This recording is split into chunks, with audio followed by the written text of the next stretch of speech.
Okay, let's kick off this webinar. Today we are welcomed with Breon Jennings. He is one of our application consultants here at Anovia Consulting, and he's going to be covering exploring security and permissions in Business Central. My name is Angie Dorn. I am the Sales and Admin Administrator at Anovia. And just as a reminder, webinar is being recorded and it will be published on our website later for you to share with anyone and rewatch, and a recording will get sent out to all of the registrants. So with that, I will turn it over to Breon to begin our presentation, and please do feel free to ask any questions during the presentation. You can do that by putting them in the Q&A box at the bottom of your Zoom panel. And Breon, go ahead and take it away. Good morning, everybody. So let's get going. We're talking about exploring security permissions in Business Central. Making sure my screen is being shared.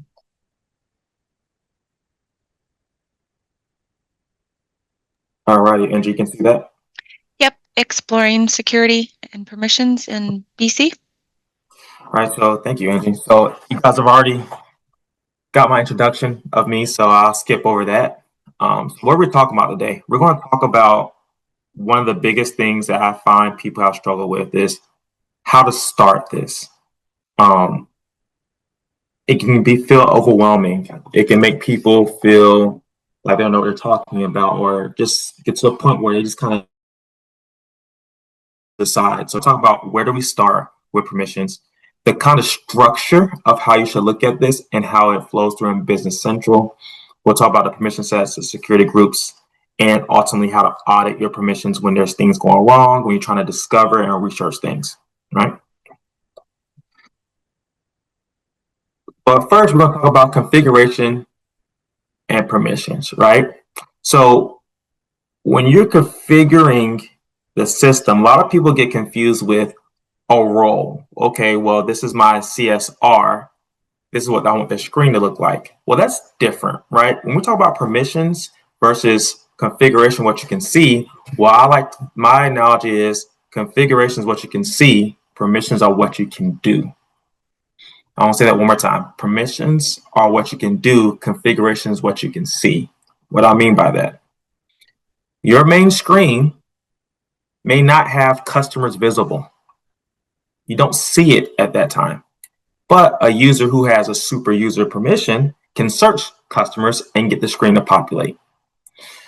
So when we're trying to decide what we need to do, a lot of people think about the configuration side of things. And while that's great and all well and good, we need to first talk about what we want our users to be able to do in the system before we even talk about what they can see in the system. So when we normally start with the permissions, I actually like to help people look at two different ways. I have scroll the wrong way. I use a spreadsheet, right? And what I do is I have tabs. The first tab is I define the different types of roles in my organization.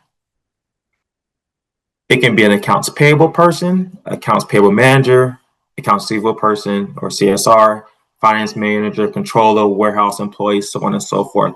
I need to define the roles in my company. Once I've defined those roles and I can associate the proper people to them, then I come over to the spreadsheet. So this is a screenshot of what I've done in the past. And with this spreadsheet, you're going to have, very simple, the roles that you defined at the top row. On the left-hand side, you have different aspects of the system. You have banking, for example, if you can post in the bank rec, if you can do a bank deposit, so on and so forth, fixed assets, general journal. Each module in the system, we're defining, should you be able to create something there? Should we be able to change something there? Should we be able to delete something there? Based off of the specific role, users won't be able to do certain things. For example, an accounts payable person we may not want them to be able to do banking things, right? why would an accounts payable person want to receive a deposit? Accounts receivable role. And vice versa. If we're trying to make payments, an accounts receivable person won't need to be able to make a payment to vendors, only an accounts payable person will, as an example. So by defining these two different roles, you can start to build out what we really want to do before we even get in the system. We don't want to muddy the waters and start messing with things. We want to actually know what we're doing when we start there. Also notice with this spreadsheet, you have AP and AR, right? There may be a role where people are cross-trained, that we expect them to do both things. Well, if we expect them to do both things, it needs to be a combination of these two roles, right? The accounts payable and accounts receivable. It does not mean we're going to make a whole new role for that person, but what it does mean is we know what we expect for them to do and what we need things to flow. I hope that makes sense. So once we've defined where we start, we defined our roles and what we want each person to do based off the modules we have, which is for me, the most important part. If you don't do that, you don't have a strong foundation. But once you do that, then we can start working in Business Central. Now, in Business Central, let's talk about the structure.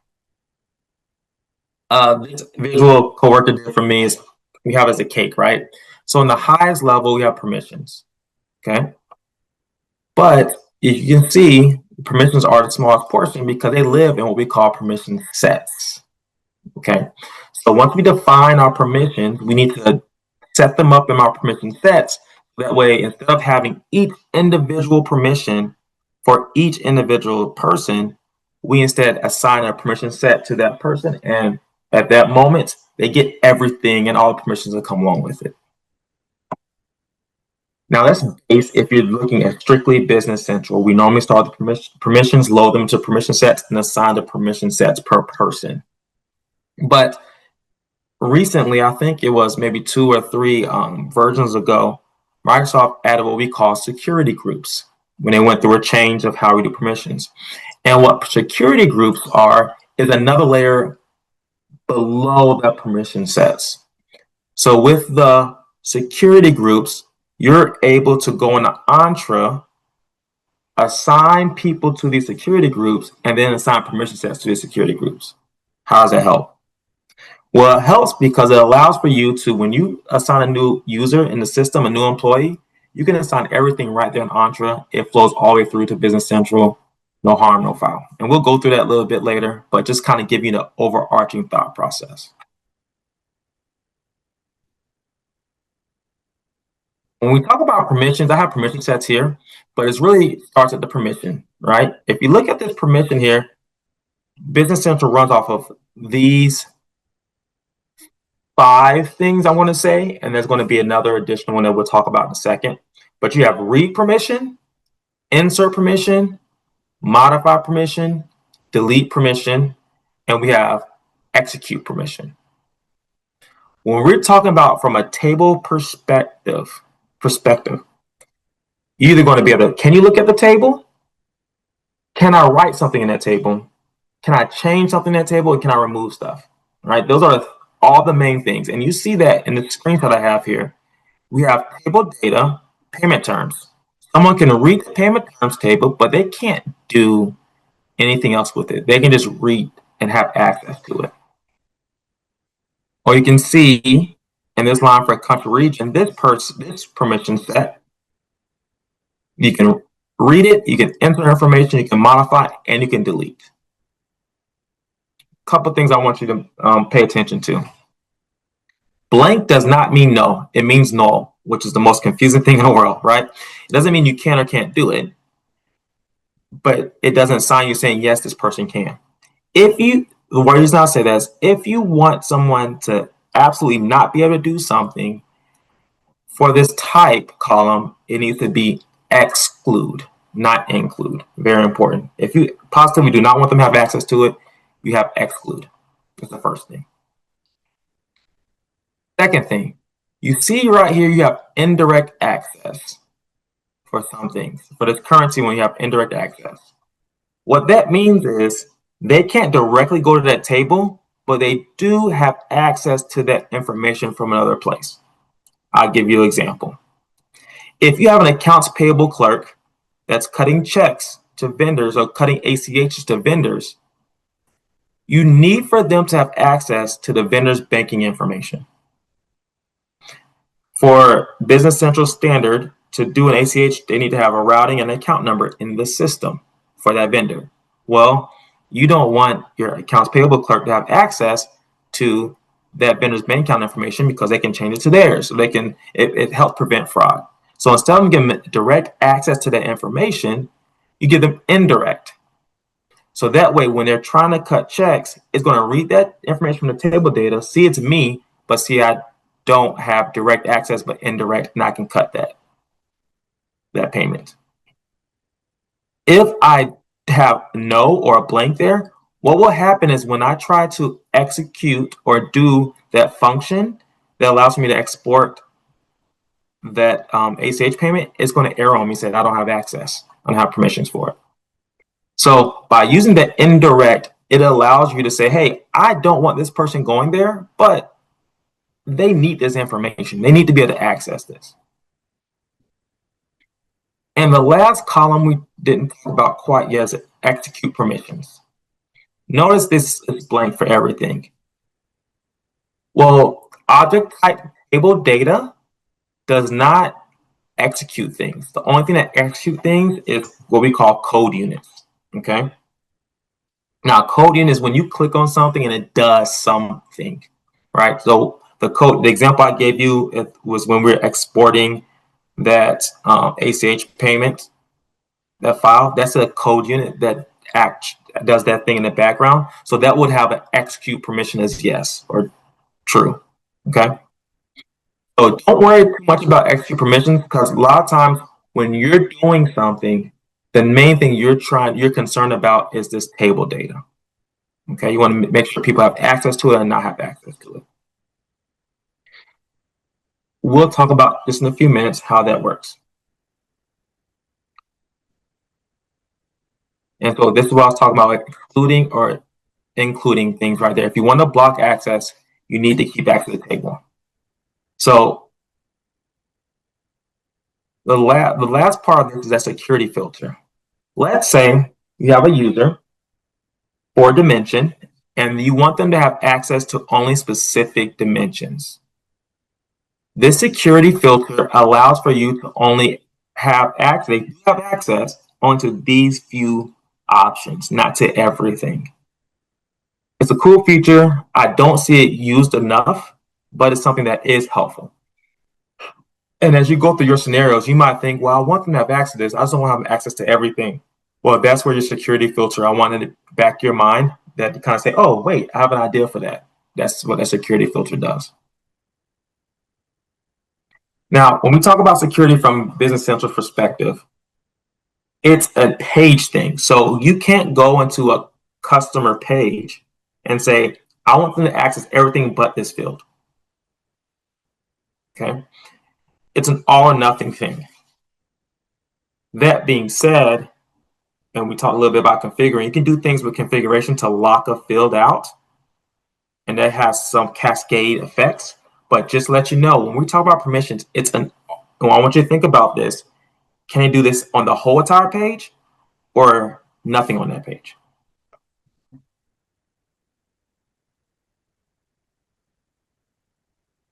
So we did talk about the permissions, right? Those are the little details, right? We have a table and we say, okay, I have the currency table. I want them to have access to that. I want to have a customer table. I want to have access to that, vendor table, so on and so forth. Well, that's overwhelming, right? It'll take you forever. You would lose your mind. You wouldn't want to do this anymore. So what Microsoft has done is they give you permission sets in the system that they feel are grouped by the task you're doing. For example, if you look here, it has a picture of accounts payable. Well, if I have an accounts payable permission, this is Microsoft saying these are the things that an accounts payable person should be able to do, and they're feeling what they feel that accounts payable person should be able to do all those things. Well, That's all well and good. And what we can do is from this perspective, we can add this to our list of people. Yep, our accounts payable person should be able to do these things and assign it to that person. But by doing that, you may be giving them too much because Microsoft is assuming that you want all these things. So when you're playing with these base things, you have to look at and verify that everything works and test, test, test. The example I always give is if you have a rock underwater, it doesn't smooth perfectly the first day you put it in the water. Those smooth rocks happen over time of just continuous iterations of it. And it's the same thing with these permission sets. It's going to take evolution of time, understanding what maybe have been missed. It takes a lot of time, and this is why people avoid it. So with this permission set, what you would do is you would make a role permission set. For in our beginning example, we had accounts payable. You make a brand new permission set called accounts payable. And then what you do is you assign that permission set that Microsoft gave you at the bottom. And then that's what we call nested permission sets. Again, nested permission sets. And what that means is I have my role and I want to have, in this role that we created, I have multiple permission sets that this person can do because our organization is small. The AP person also helps with warehousing, also helps with so on and so forth. They're all assigned under this permission set section of my overall role permission set.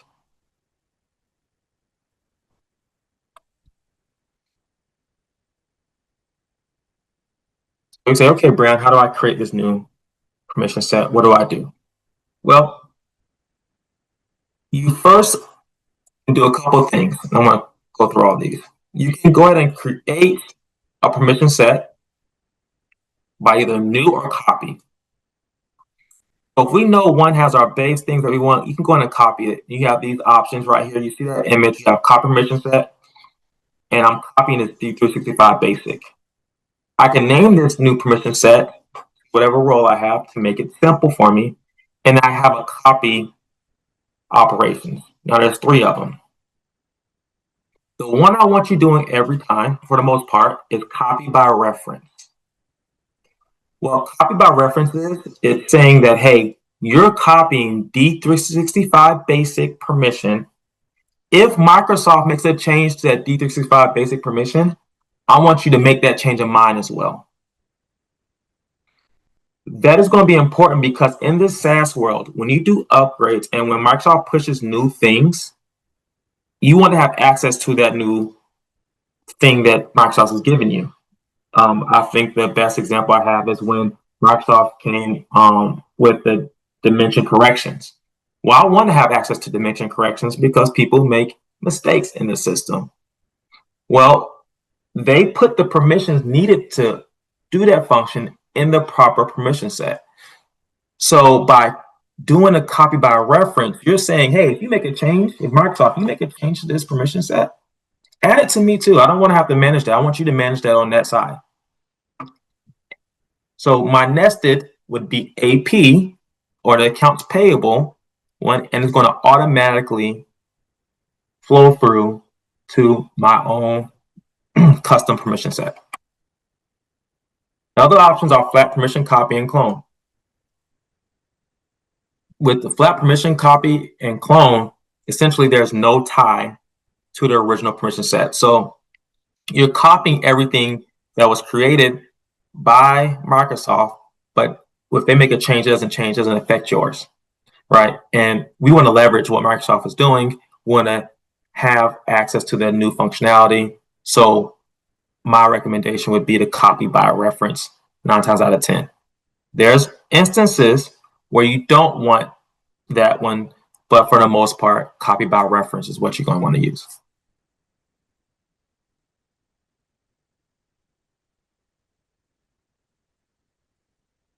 Now,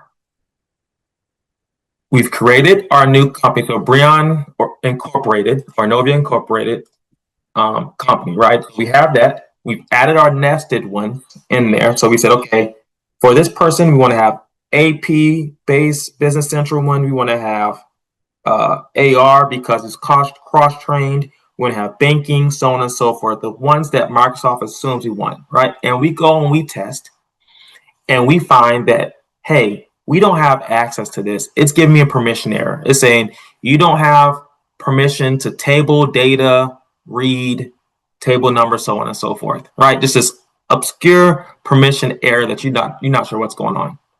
Well, in the old days, we will go back to our permission set. We will add that table and add if it said insert or modify or delete or so on and so forth in that task. Well, what Microsoft has done is given us this record permissions function. So in your permission set, you have the ability to record your permission and start something. And by doing that, it's creating what I like to call a macro, right? For lack of a better word. And it's going to record whatever that user does in that session. So if they keep getting errors and you're trying to troubleshoot them, you record the permission set for them, right? You can a session for them. Send on a computer, say, hey, we're going to start this permission recording, and have them do their job. When they're done, you come over here and you stop. It populates your whole permission set for you with all your information. To do this, there's a couple caveats to this. They have to be super at that time, because you want them to have access to everything they need to have access to. You don't know what they have access to, and by blocking them from having access to certain things, they may still get errors, and you don't want that, right? So you give them a super user, make them a super user, start this recording, and have them do their job. The second thing, you can't back out of this page. And I'm going to show you guys in a second. I want to share a BC environment so you can see it. But you don't want to exit that environment, because by doing that, this page, by doing that, you're telling the system I'm done, and it won't record anything. Trust me, I've done it, and I made a mistake. So what you do is you start it, and then you use the little magnifying glass in the upper right hand corner to start recording your permission process. Once you're done, you back out, come here, the stop button will be available, and you stop it. And by doing that, it populates everything in your section. Okay.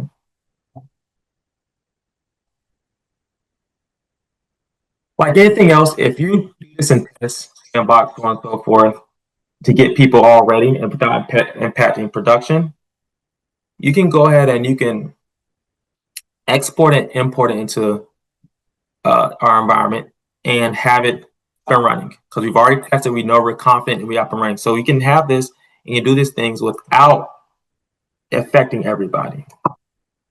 I want to stop my PowerPoint for 1 second, and I want to open up Business Central. So in Business Central, I'm here just to tie everything together that we've done thus far before we move on. I'm going to go and I want to search my permission. And I have my permission set here. And in here, you'll see all the ones that we just talked about, all the ones that Microsoft has given us. Right, so we have local read, we have purchase document, purchase edit, job journals, HR, financial, so on and so forth. Well, you don't want these things are not important to you. So what you do, you either make a new one or you'll copy permission. So for me, I'm going to go to this accounts payable user. I'm going to highlight it, and I'm going to copy the permission set. I'm going to give it a name. I'm going to say Brian AP. I like for you to use your company's name. And I want to say, okay, it's going to copy it. And notice at the top, it makes mine and it names it user defined, because not system defined, is user defined. I have created this myself. And now if I come and click on this, I can open this up and it can have the permission sets I have in there. Notice it just added it under here, my nested section. I'm going to expand this a little bit. In my nested section of my permission set, I have it here. If I want to continue, I want to make this pencil editable. I can go and I can include other permission sets as well. I can say I want to have this person do a receivable function, and so on and so forth. By doing that, you're not impacting the permissions up here. You're adding all the permissions from these other permission sets to my overarching Breon AP permission set. Everything's copied over here. If I would have the flat clone, it would have populated everything up here and not down here, because this section is for the nested. So that way, if something changes with this, it automatically changes mine. Now, once I've gone through and done things, I can say, you know what? In addition to this, there's maybe one custom table I want to do. I want to do a finance charge term. And I want someone to have access to insert to this table. Well, now they have access to that. In addition to what these things do, they also have that there. This function could be here already. So you need to understand what you're doing before you just insert it, because this function could be here. But again, I like to use this section more so for custom things that either us, Anovia, or a different partner has created for you, or if I'm trying to exclude things from other sections. Now, I just showed you the recordings. I want to do that as well. I want to come in more options, actions, record permissions, start. So I ask if I want to start my permissions. I say yes. Now I can go to do another task. I'm using the magnifying glass. I did not leave this page. I clicked on the magnifying glass and I went to a sales order, for example.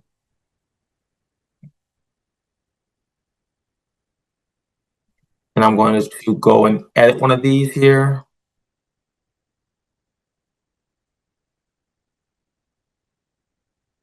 I'm going to come out here. I'm going to add an external document number to it.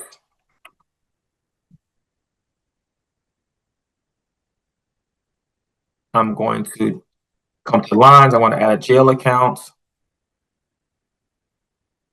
I like to travel, so I'm going to go ahead and put travel as my number, travel expense.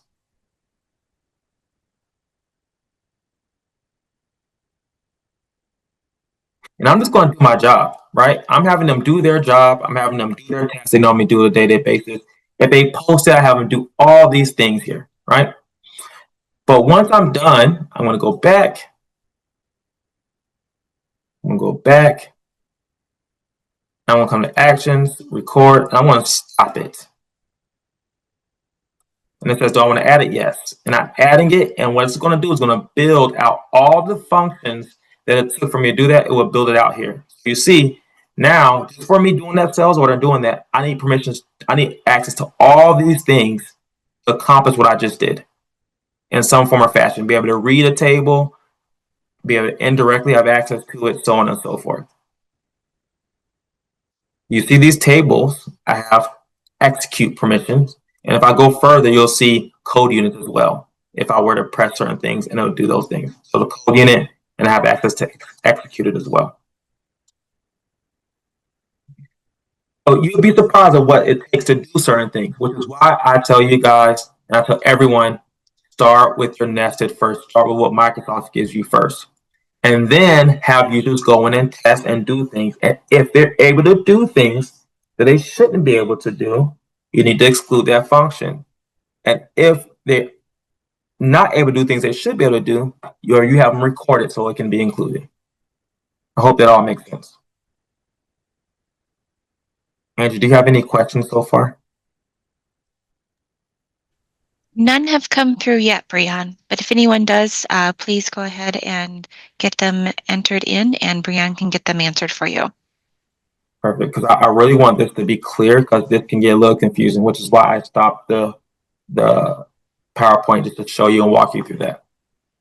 Thank you, ma'am. Oh, one other thing. So in the past, they had user groups, and what you do is so you have what we talked about. So you have a user, Brian's the user. I want to have access to all these permission sets. I mean, these permissions. But instead of adding these permissions, I've have these permission sets that I add. Well, if you have, even if by using and balling up all the things from Microsoft, if I have a lot of ISVs, if I have a lot of modifications, they might be different things that I may not have that I don't want to have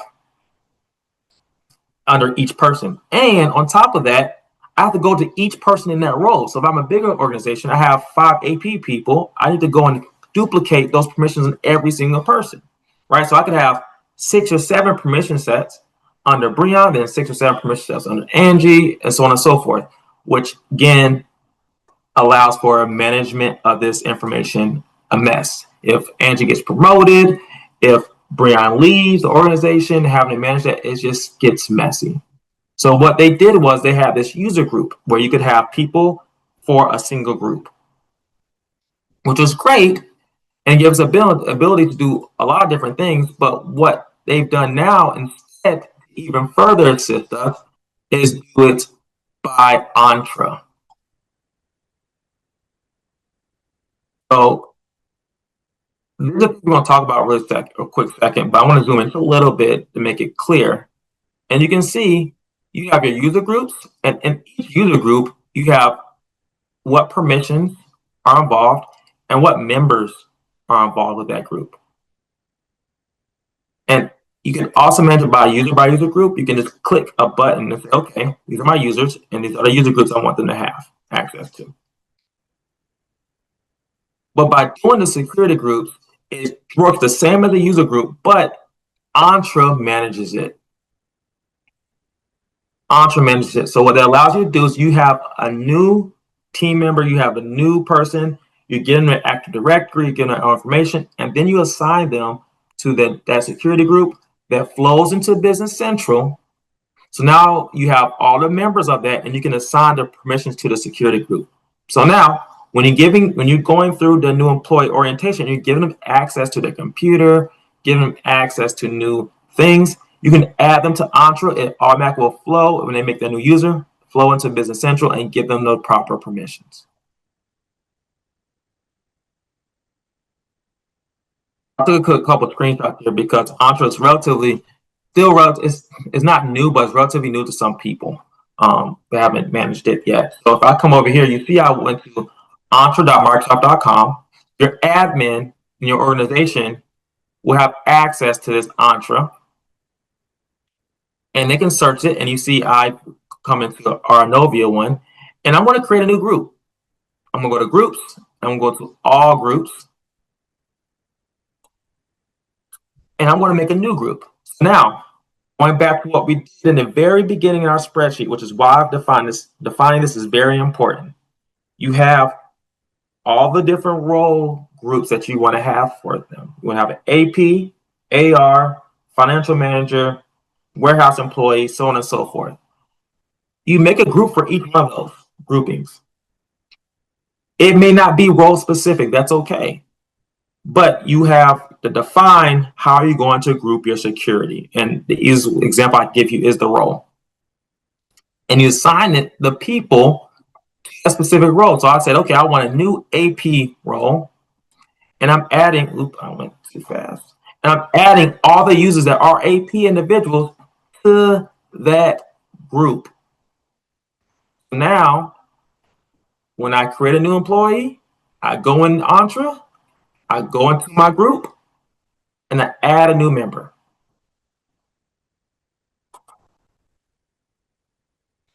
Then, in the original setup from Business Central, in the original setup, you're going to create a new security group, assign that Entra security. So again, I had an AP group. I come into BC, I say new, I have the AP group, and this is the code from Business Central. And now all the people in your Entra is assigned to that group, and you could then assign your permissions to that group, a security group, and have that managed there. So if I were to go my security groups, and I don't have in this sandbox environment, don't have people here, but you can see I can make a new one as I showed you. And when you assign a permission here, you will see the permission sets here. and you see the members here. And I can assign the members here. You won't manage it here because it's coming from Entra. It's just showing your members, and it's probably be grayed out. But this permission, this is where you can see what sets are involved with this group and what people are involved with this group. So you see everything tied together. You can also go in and dive into the security group to see what permission sets are there, make changes to help evolve it, and what I call polish that rock, right? So if you have a scenario with the AP role, again, going back, we create our AP role, we've made our permission set, we nested Microsoft things to it, we've made the necessary changes that work for our organization at the top by either excluding what people don't need or including things they need to be able to do. We have the modifications, we have everything in that first row. So we have local everything is in that one row. So this one permission set, we're going to try our best to make it one. Sometimes it makes more, but we have this one permission set. We're going to tie it to the security group. And then Breon's going to be tied to the security group in Entra. So now Breon has access to all these AP functions just from Entra. So you can imagine how helpful that is as if Breon leaves or gets promoted, I go to Entra, make my changes, and keep going. I don't have to remove them from that directory, go into Entra, change it, then come to BC and inactivate them, remove and strip everything out. No, it's a management nightmare. We're eliminating that pain from doing that.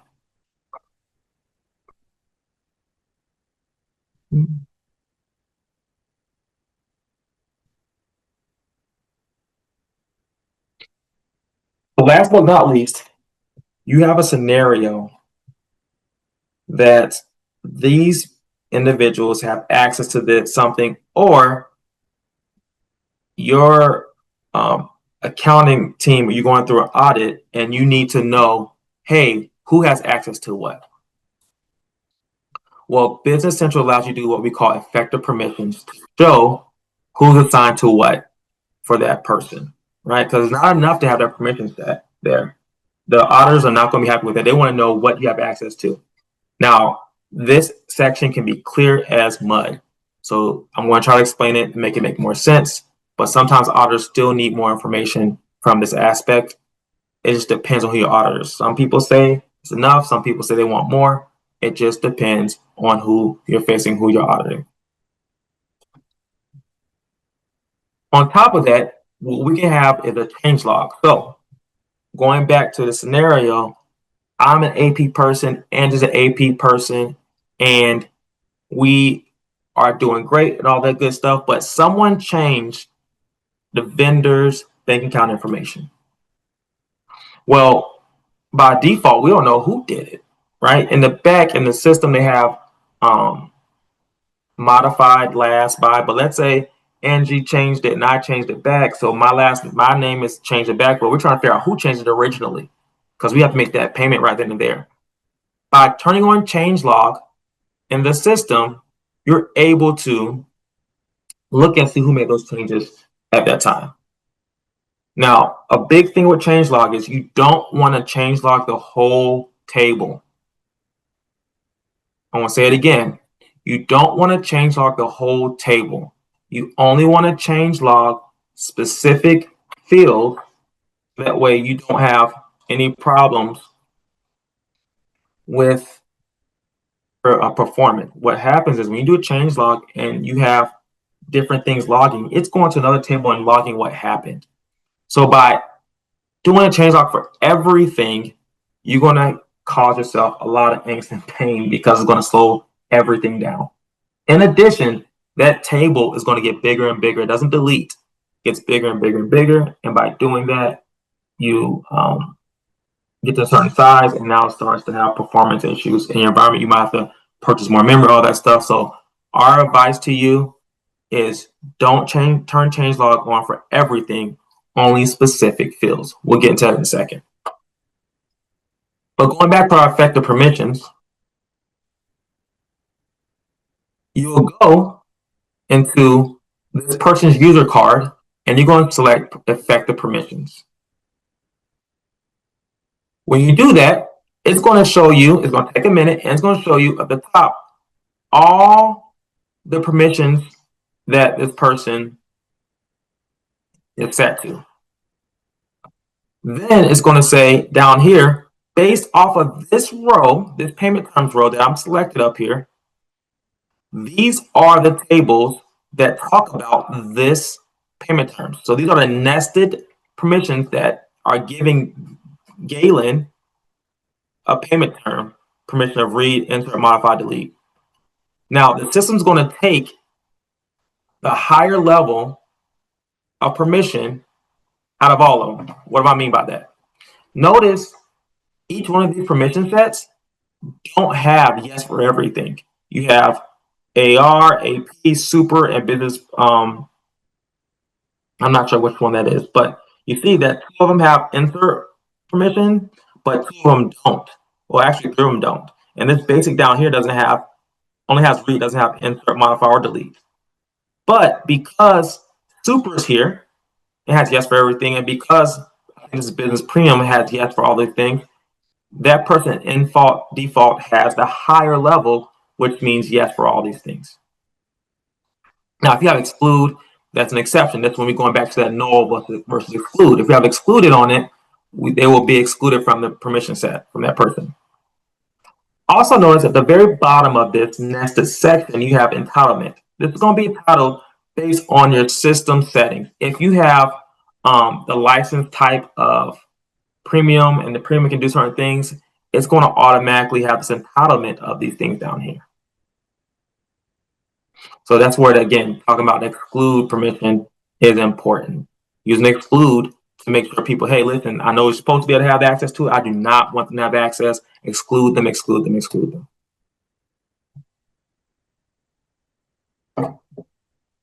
So if I were to go to users in Business Central, and then I have me, I'll come up here, highlight it, and click Effective Permissions. And you see it's going to take a second working on it. Now, it's just me in here in this environment, so it's not a lot. And I'm not nested a lot, so it's not a lot. But you can see it populated here. That being said, you have a lot of people, a lot of permission sets, all that stuff. It's going to take a while for it to load this information.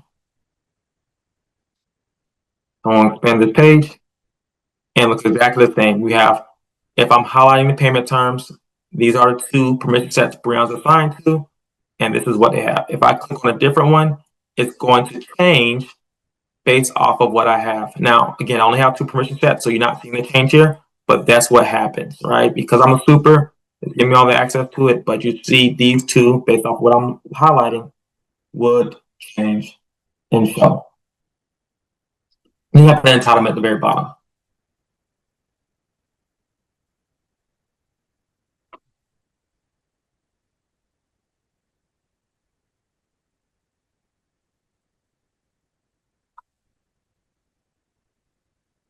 Now, the last thing I want to talk to you guys about the changelog again, I want to show you in the system where we talk about that changelog, because it's very important for people to have traceability without overdoing it.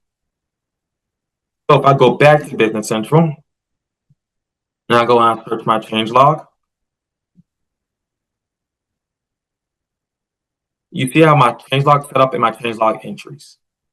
If I go to my entries, it's going to log everything that has happened. So, example, Breon made a change to the field caption contact email. How do I know it's a change? Because it says modify, just like we do with our permissions. So Breon modified contact email. And it shows the old value, which was blank, and the new value, which is my email. Now, the original section here, this is going to always turn on for the original setup of the users and stuff. But after you do all the things, it will only log what you have access, have it set up. So how do I set up? You could have search setup, or you can click on setup from the entries. You see my log is off again because that section there is set up for original setup after it stops. I'm going to turn this on. After I do my setup, it's going to automatically do it. So I'm going to click on the setup here, go to my tables, And just like we have in our permission set, you have a list of all our tables. And this is overwhelming, right? Which is why it's so important to know what you're trying to monitor. So I'm going to go and I'm going to search for customers. So 18 is customer. And I want to see if anybody's logging anything, inserting anything. I want to do all fields. No, because you're going to get changes for if someone does a phone number, a contact, all that stuff. So we want to do some fields, and we click on the three dots. And if we want to see whatever someone wants to create a new customer, well, we can monitor this number field. Every time someone creates a new number for a customer, which means they made a new customer, it's going to log on this table. It's not going to log everything they added to that, but it's going to log that the new customers created by Brian, and now we can watch it. Or I want to do name, I want to do global dimension, so on and so forth. You can dictate what is going to be monitored. I want to stick for number for right this second. And I can do that for customer. I can do it for other tables too. I can go down. I can say I want my vendors to do the same thing. On a log when a new vendor comes in, because we're just having problems with people making unnecessary vendors for us.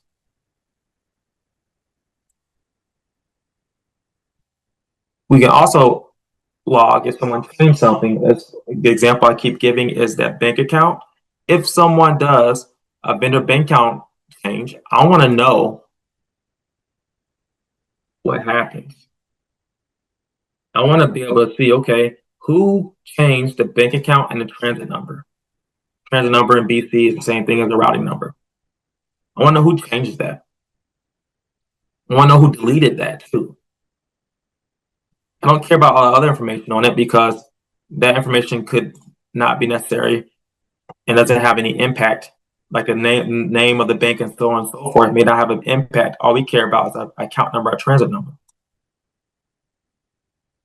Now when I close this, I can turn it on. It's going to give you this warning, slowing things down. And it will be slow if you do everything, but we dictated the little small things we want to do. It's on. Now if I were to change something, I want to start my session. But now when I want to do something, it's going to now update and look and monitor what I'm doing for those changes. Again, it's going to monitor my name, the date, timestamp, all so on and so forth. Now, if you're in a situation where you say, you know what, Brian, that's all well and good, but I don't want to do all that. At this stage of our organization, we just want to know who changed something and who's owned it. Well, I don't want you guys to forget that NBC, I slowed it down already.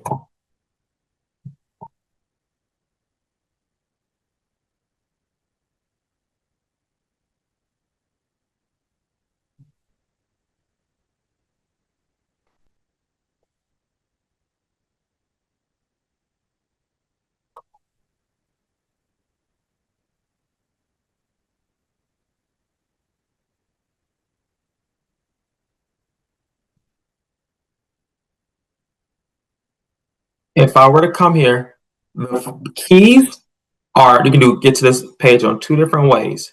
You can say Control Alt F1, and it opens what we call the page inspection. It's coming.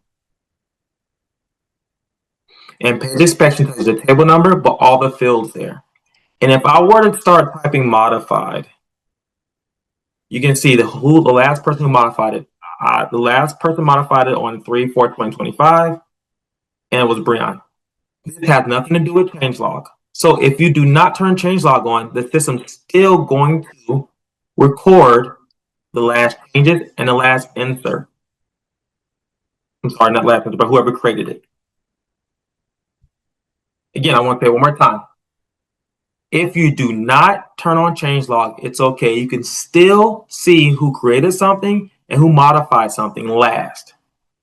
So you can see the system created it. That's why this number is random here. But when you look at who modified it last, it was me. and it has my name on it or my username, how my username is set up. The time I modified it, and the last date, of course. Sometimes I have customers now that sometimes it suffices for certain things. However, I just want you guys to know for the change log, you do have the ability to have that on. And I'm going to turn this off because it has already started slowing me down.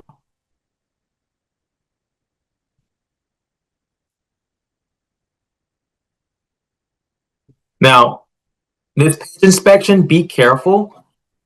Only if you have permission, you'll be able to see this stuff. So supers need to be able to get access to this. So your admin, as well as you want to close it because this in itself is adding another step for the system and it will slow you down.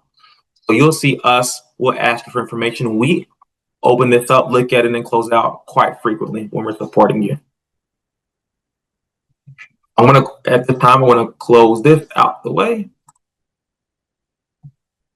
And now I said Control Alt F1. Well, if you have your sticky keys or your function keys, you might have to do FN F1. Or if you're having all those problems with it, you can also go here to the question mark, scroll down, help and support. And on this page, you can inspect pages and data. And by clicking that, it opens up your page inspection. So there's two ways to get there. You can do the Control F1, which is quicker, but if you have issues with your keyboard getting access to it, you can go that way.